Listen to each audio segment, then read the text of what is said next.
G'day there guys, Marky here, and welcome back to another episode of r/Am I the Arsehole? Let's go. Am I the arsehole for cancelling the plans for Thanksgiving after my parents called my brother's baby their first grandchild? I, 32 female, have been with my wife Ava, 34 female, for 8 years now, but we've been married for 5. She was a single mom of 3 kids when we started dating. She had 2 daughters, who are now 10 and 12, and a son, who is now 16. I've watched these kids grow up. I've read them bedtime stories, done bath time, the first days of school, PTA meetings, all of it. I very much consider them to be my kids, and they've been calling me mum for almost 6 years now. My brother Ivan, 28 male, just had a baby with his fiancée Sarah, 27 female. I love my niece, and my kids adore their cousin. My kids have been the only grandchildren on my side of the family since Ava and I got together, and there has never been a moment where the kids and my wife were treated like they didn't belong. My brother is their uncle, my mum and dad are their nana and pop. These kids see my family as their family, and I always thought that my family felt the same way about them. The kids and I were over at my brother's house just hanging out, and my parents ended up dropping by with gifts for my niece. Ivan laughed when he saw the toys and told our mum and dad that they were going to end up spoiling her rotten. My mum said that since my niece is their first grandchild, of course they have to spoil her. My kids were sitting in the living room with all of us, and my youngest daughter looked hurt when she realized what my mother said. My son and my 12-year-old didn't fully react to it, but I could tell that it bothered the both of them too. Sarah spoke up and said, "Oh, you mean first grandbaby, not first grandchild." My dad shook his head and replied that my niece was their first grandchild.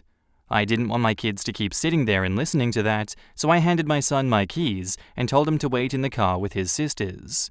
When they were gone, I asked my mum why the hell they would say that my kids weren't their grandchildren, and my mum said they couldn't be their grandchildren because they weren't really my children. My wife and I were going to be hosting Thanksgiving at our house this year, but I told my parents that if they didn't view my kids as their family, then they could just host a meal at their own house with their real family while I spent the holiday with mine. I left before they could say anything else to me, and my wife and I have reiterated to the children that they will always be my kids, and I will always be their other mum, regardless of our DNA. My brother is pissed at me now because he thinks that I reacted too harshly and that I should try to see where my parents are coming from. My mum texted saying that she and my dad love the kids, but they still aren't their grandchildren, and she hopes that we can come to understand that because she doesn't want this to ruin my niece's first Thanksgiving. I haven't replied back. I meant what I said, but I'm worried that maybe I'm reacting too harshly. Edit to add, info. I adopted all 3 of the kids about 4 years ago, so they aren't just my parents' stepchildren.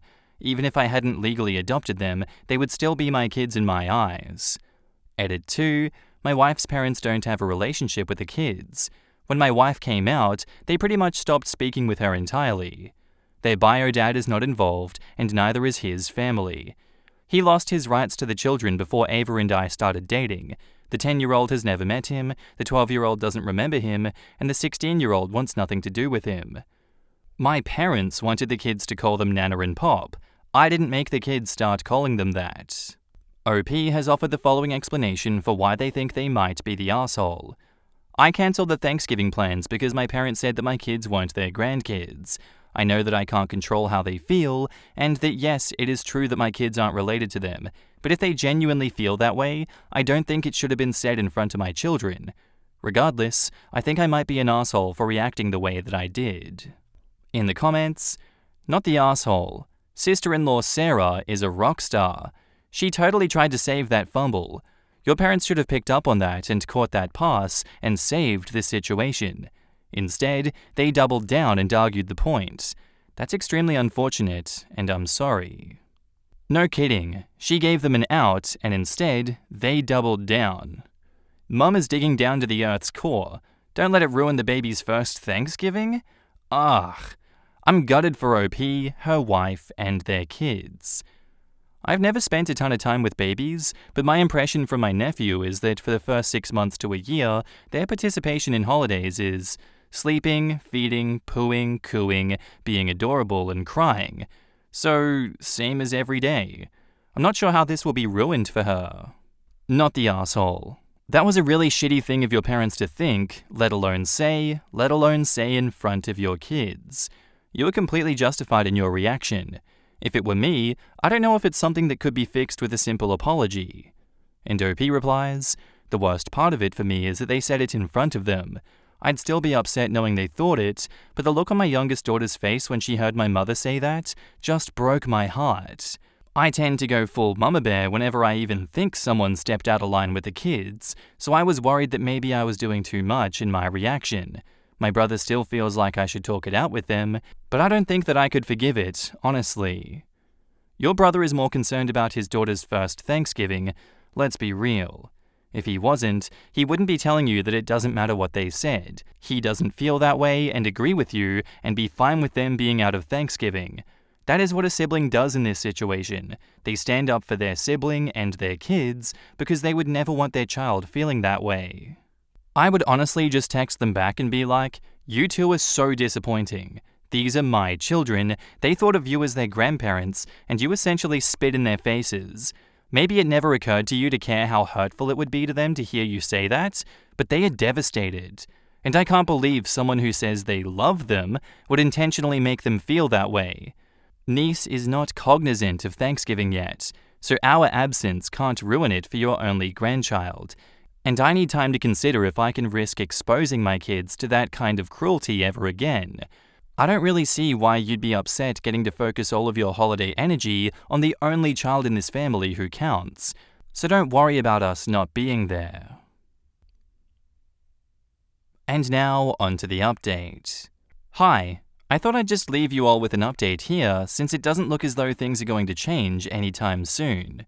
My wife and I talked with all three of the kids separately and asked them what they wanted to do for Thanksgiving, if they wanted my parents there, if they still wanted to see them. My son and oldest daughter have made it very clear that they are mostly upset at my parents for hurting their younger sister's feelings, and they felt that if my parents apologized to her and tried to make it up to her, then they would be okay with still seeing them. My 10-year-old took it the hardest out of the three.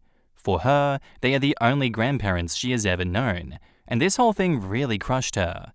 My wife and I explained to her, and to all of the kids, that none of this was their fault, that she didn't cause it, and that we are both equally her mums, and she is equally our kid, no matter what our DNA says.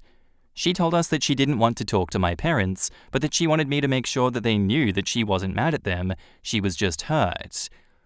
I called my dad, and I told him how hurt my kids were by what was said by him and my mom, and that I would appreciate it if they apologized to the kids for being inconsiderate of their presence and of their feelings.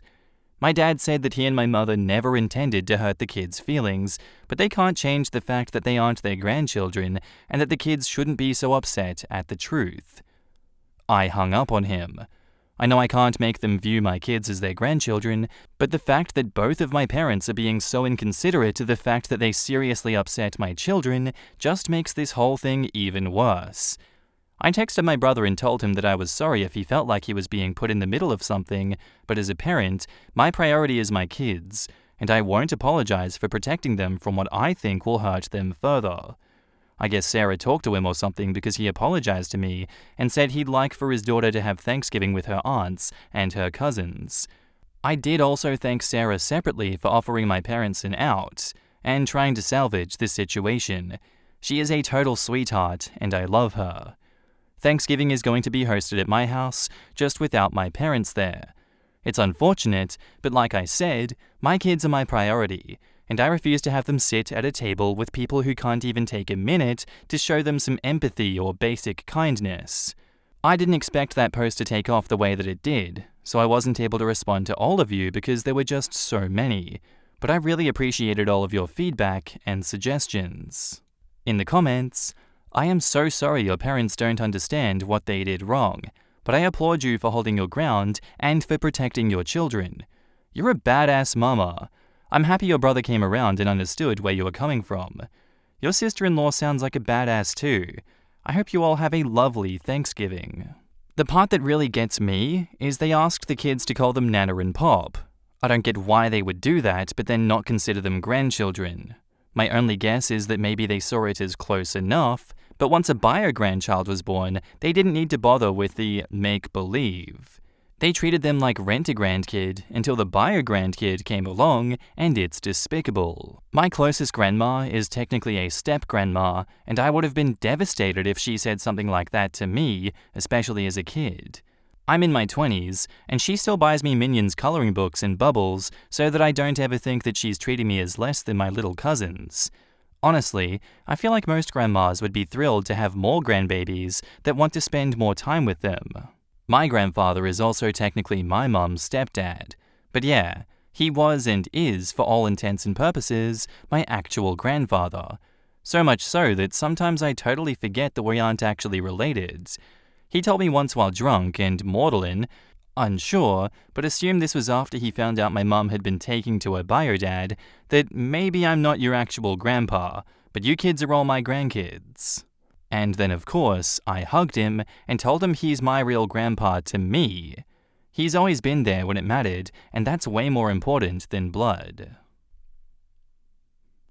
Our next post is titled, "Would I, 38 female, be an idiot if I got back together with my ex-husband, 37 male, who cheated on me 10 years ago?"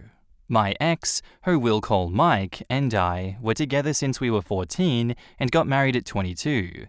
We have 2 kids together, 15 female and 11 male. My ex's work takes him all over the country for a week every quarter. In one of those trips, he hooked up with one of his co-workers. I never thought that he could do something like that because our relationship was really solid. He confessed immediately after he got home. I actually would have never found out if he didn't.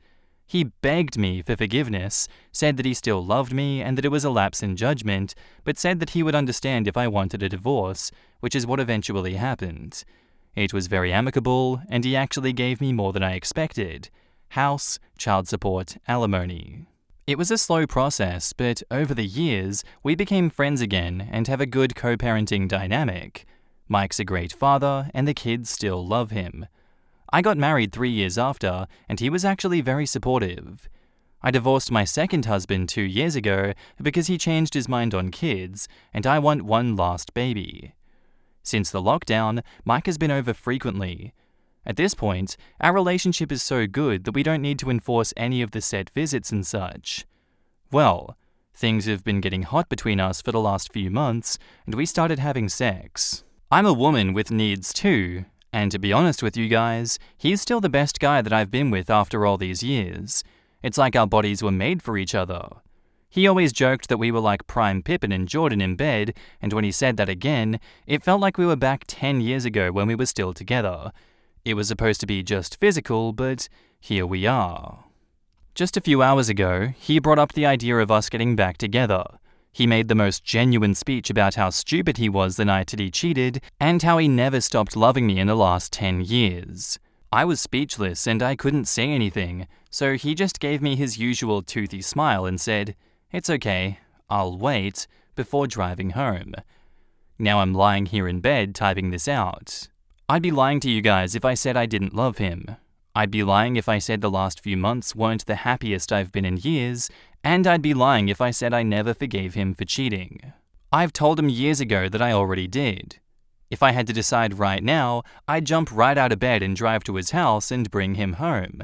It's taking all my willpower not to do so. I love him. However, I also want to think with my brain here. Pros of taking him back. He's a great dad, and the kids would have him around more. He's a great provider. He says he still wants kids, and I still love him. Cons? I don't know yet, but maybe some of you can help me with that. Any advice on how I should proceed? Edit: I made the first move when we started sleeping together. In the comments, do you think you could still come to trust him again? Does he still have the same job? How do you think you'd handle those trips? I'd read through the book What Makes Love Last by Gottman. It's about rebuilding trust after betrayal. Might be helpful. OP replies, do I trust him? Yes. He's regained my trust after 10 years of friendship post-divorce. I've forgiven him for it years ago. He knows what he stands to lose if he pulls the same crap on me twice. His actions during and after divorce proves that he really was remorseful. He's been promoted, but he still goes away a few times a year. I think I'll be fine, and I might even come with him to a few since the kids are older now. And okay, I'll give it a shot. Thanks for the recommendation. Good luck. I think it's worth a shot, just don't jump into things. Maybe keep it from your kids for a while. OP replies, I want to keep it a secret for now, but I have a gut feeling that my daughter knows that something is up. She's old enough to catch on easily. I wouldn't lie if she confronts you. OP says, I wouldn't, but I feel like I should tell her before anyone else. And now, onto the update. So it's been a few days now since I've posted, and Reddit has given me some solid advice, especially the kind Redditors who messaged me directly. I'm very grateful for this because it helped me calm down and not give in to my impulses. The morning after I posted, I texted Mike saying that I needed time and space to think about everything. He then replied with, I've waited 10 years, I can wait a bit longer. My heart melted. When the kids woke up, our son was looking for his dad. He's at the age now when he's pretty much idolized his dad. I get why though, Mike is an amazing dad. Our daughter gave me the stink eye all morning. After lunch, when our son was in his room playing video games, my daughter confronted me about Mike. She basically said how she knew there was something going on, guess we're not that sneaky, and that she didn't want our fighting to affect their lives. She thought that we were fighting. Now, the divorce affected her, but not as badly as expected. We made sure to get her counseling immediately after, and made extra sure her life was as normal as possible. I'm not going to delude myself and think she wasn't hurt by it, but I'm pretty confident in saying we dealt with it pretty well, or as well as we could. I then had the conversation about how we weren't fighting, but quite the opposite. We were thinking about getting back together. She thought about it for a while and said she was happy for us and hoped that it was forever this time. The next day, I dropped my kids off at my parents' house so I could talk to Mike at his place. We had a long talk about how we felt about each other, what we plan to do about it going forward, and as many of you suggested, what he planned to do next time we hit a rough patch, especially since we plan on having a third kid. He told me that the night that he cheated still haunted him 10 years later. He told me how it wasn't worth it one bit, and how it was the biggest mistake of his life. He said that if ever we hit a rough patch again, we would talk about it like adults. He even suggested that we do couples counseling every now and then, even when times are good. I liked this idea. There are some details about our conversation that I want to keep private, but long story short, we got back together. We are going to take it slow, and in every step we take, we both agreed that our children would take priority over everything. He's not going to move in yet, but he would spend a few nights a week at home with us. Later that night, we sat the kids down and broke the news. Daughter didn't say much because she already knew, but our son was over the moon. Since we divorced when he was a baby, the concept of both of his parents being together was quite new to him. They obviously asked questions, and we answered them. We're also planning on doing family counseling to help make the transition easier for everybody. Overall, I'm really happy right now. Mike made a mistake 10 years ago, but I don't hold it against him and have completely forgiven him for it. I know he loves me now and won't cheat on me anymore. I'm back together now with the love of my life and the father of my kids, and I couldn't be happier. As I type this out, Mike is in the next room playing video games with our son. I'm not entirely sure what the future will look like, but I'm happy he's back. Thank you, Reddit, for the advice. It really helped with our talk and how we proceed going forward. I think I'll stay online for an hour or so to reply till the kids are asleep and he comes to bed, and then it's my turn to have fun. Peace. In the comments, one time my professor dropped a stapler and it broke everywhere, and he said this quote that has stuck with me years later. Sometimes things have to fall apart so they can be put back together better, and I think it fits your situation. OP replies, thank you, and yeah, this feels just like us. I think we were always right for each other, we just needed time, 10 years lol, apart, for the stars to align again. I really hope that it works out for them and that people do change and mature. I hope they do go to counseling and figure out the root cause of his infidelity. It's never just a mistake unless they literally tripped and fell out their clothes. It might be something stupid like, she's been playing this new video game recently, and I feel neglected, or it could be something that could happen again like, she's been paying attention to the new baby a lot so she's stressed, mean, and paying less attention to her looks. They had been together since the age of 14. When the relationship starts that young, I think there's a lot of possible explanations here that may no longer be an issue in their 30s, after 10 years apart. Wishing OP and their family all the best.